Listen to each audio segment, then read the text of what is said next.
Hello friends, today we will be discussing about a question from LeetCode, that is removing duplicate elements from a sorted array. This question is having a difficulty of easy and we'll be trying to reach to a solution that has a time complexity of big O n. Now let's understand the problem statement that is being given over here. This states that you are being provided an array named nums, that is a sorted array. That means your array will contain elements in a sorted fashion, and that too in a increasing order. That means your first element has to be the smallest element in the array. Now you have to remove the duplicate elements. Now in many programming languages this is not possible to reduce the length of the array. That is, so that's why they have stated that you don't have to create a new array or remove the elements from the array. You just need to put all the unique elements and in the first part of the array, and now this first part of the array should also be in the same order that it was. That means it should be in increasing order only, and you should return the k. K means the number of unique elements or the length of the array that has to be considered, and that has the unique elements. Now if you see the example 1 has 3 elements and final output has only 2, because you have 2 unique values there, and the final output is 1 comma 2, and anything after 2 is not taken into consideration, so we don't care what is the leftover value there, and output is definitely 2. Second example, if you see, it contains 0, 1, 2, 3, 4, and these are repeated many times, and if you see the output is 5. 5 means you have 5 unique elements in the array, so the resulting array is 0, 1, 2, 3, 4, and comma, rest all is history. We don't care about that array element. Now if you see at the constraint, because that's the important question, so that you know how you should design your problem and what would be the complexity, time complexity, considering the solution that you are bringing in. So it says that the array will contain elements from 0 to 30,000 approximately, and each element can be from -100 to +100. These are few constraints that they have already provided to you. So I would say that in case you have not tried the problem, you should go ahead, take up copy pen, and at least give it thought what solution comes to your mind first, and then probably look at my solution, so that you don't regret in case you have the same idea in your mind and you get that confidence for further questions.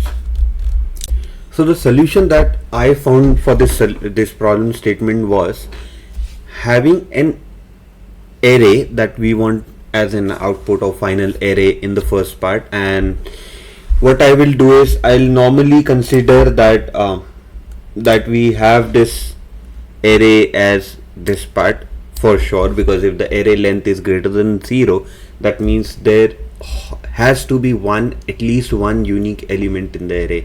So that is the first element that is for sure unique and will be there.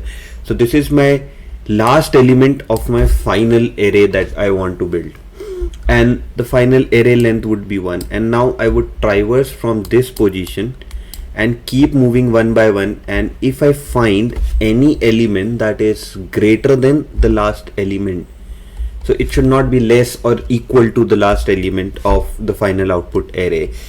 So in case I find that greater element, then I'll take that and put it on the second index, and then if I find the third element, then I'll put that on the third position, and keep increasing the length and changing the last element of the final array, and that's how I will get the final array and the length of the array. Now if you want to see how this works and you're still confused, that's okay for the first time, in case this solution is not something that came up to your mind. Let's see how this works. So for the first time, the array that is displayed in blue is my final output array that contains the unique elements, and yellow would be the current element that I am on and I'll be using my logic. Okay, the logic is if the last element of the final output array is less than your current element, that is the one in yellow, then you'll copy that value of that to the position that increases the length of the final output. So right now the final output length is 1, that means the element has to go on the index 1, so that the array length increases to 2 and your last element can change. So this is how I change the last element and I increase the length of the current array. Now if I move to second iteration, so in the first iteration, because 0 was not greater than 0, so it did not matter. Now if I go to the second iteration, I find 1, which is definitely greater than the last element of the final output array, that is 0. So that means I'll copy this 1 to this position and increase this and change the last element also. So if you see, the last element now becomes 1 because that's the last element of my final array. Your array length becomes 2, and now when I move to third iteration, again my logic would fail because definitely this is not something that is greater than the last value of my final output. If I go to fourth iteration, again it fails. If I go to fifth iteration, I find 2 is definitely greater than 1, so that means you'll go ahead and apply the same logic of replacing this value with 2 and increasing the length by 1 and changing this to the value that you have just replaced. So now your last element becomes 2 of your final output, length becomes 3, and this is the final output array that you get. Now if you move further, then again 2 is there, and then we find 3 then again replaces the value on this position, that is we are having 1 right now.